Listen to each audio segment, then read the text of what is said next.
What's rockin', Rocky Top? It's Miles here at the Music Minute, where I talk about music that I think you will enjoy.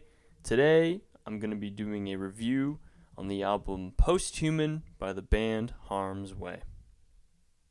The first time I heard Posthuman, I never had an album smack me right in the face from start to finish like this one, filled with heavy breakdowns, personal lyrics, shredding guitars, as well as some industrial metal influence sprinkled in there. It was a drastic change from their previous release, Rust. Posthuman is consistent with the delivery. Song after song is just pure anger from frontman James Pliggy, backed by tight musicianship between the rest of the band. I did not expect this from Posthuman at first, but that is mainly because Rust was heavy on my rotation and Posthuman just crushed my expectations in a good way. The first song you need to check out is Last Man. Last Man is the second song on the album, and it is also the shortest, clocking in at 1 minute and 59 seconds. Within this short time frame, Last Man is slammed with intense breakdowns and fast-paced music, making this song feel non-stop and filled with so much in such a short time. Next song you need to check out is Become a Machine. This song is one of my favorite breakdowns on the album, coming in at 1 minute and 44 seconds into the song. Become a Machine shares a similar style as Last Man, where the verses sound pretty similar musically, but when the chorus comes around, they shift. Musically, Become a Machine is solid with the delivery. Finally, you need to check out Unreality. Unreality is my personal favorite off of Posthuman because it carries so much power with it. Unreality has a new metal feeling to it, bringing heavy and fast-paced music coming at your ears at the same time, but it also carries hardcore tones too. It will make you bang your head and get angry, and I feel like that may be the goal for Harm's Way and what they're trying to achieve with this song. I spoke with frontman James Pliggy about this album and what all went into it, and here's what he had to say. Posthuman took about 2.5 years to write, and so it was definitely one of the records that Harm's Way took the longest to, get together all the music, all the lyrics, and then in the studio time we took around 2.5 weeks to record the record, and then another few months to mix it. So throughout that time, there's definitely a lot of things that I don't want to say change the influences, but as far as musically, I think we started off trying to sound a certain way, and then it kind of just transformed into our own thing. We definitely always are strongly influenced by Godflesh and Sepultura, Bolt Thrower. We definitely have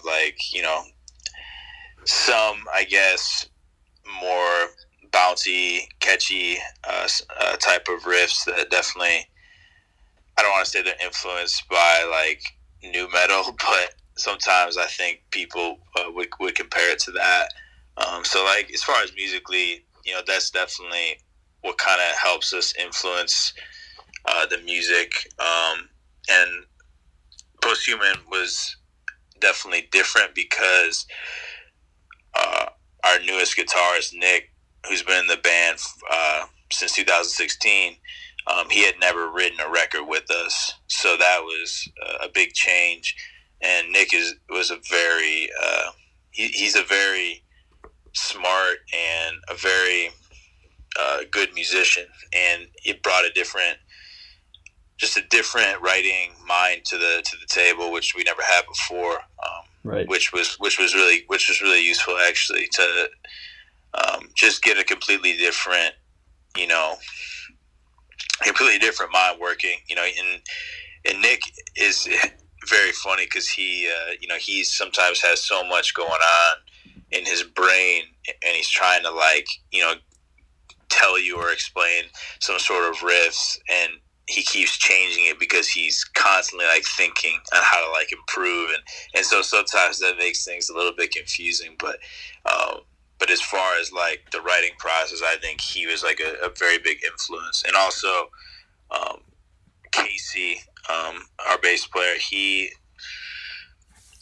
brought in a different element as well, because he has some experience with electronic music, and one of the things that we tried to do with Posthuman was to incorporate a little bit more electronics, and he wrote the song "The Gift," on Posthuman, which is obviously a pretty different song comparatively to what we had done in the past, which was a full electronics, and which is, it's very like Nine Inch Nails, Godflesh influence, Ministry. Yep. So those are all, I guess, all influences as far as bands go. Overall, Posthuman is one of my favorite hardcore albums right now. From start to finish, it does not fail to satisfy my needs when I'm angry about something, working out, or overall just throwing it on to listen to it again. Check this album out if you're looking for straight, no fooling around hardcore music. This album will be for you. As always, thank you for listening, and be sure to tune in next week. I don't know what I'm going to review quite yet. I've been kind of busy, but we'll figure it out. Thanks for listening. See you next week.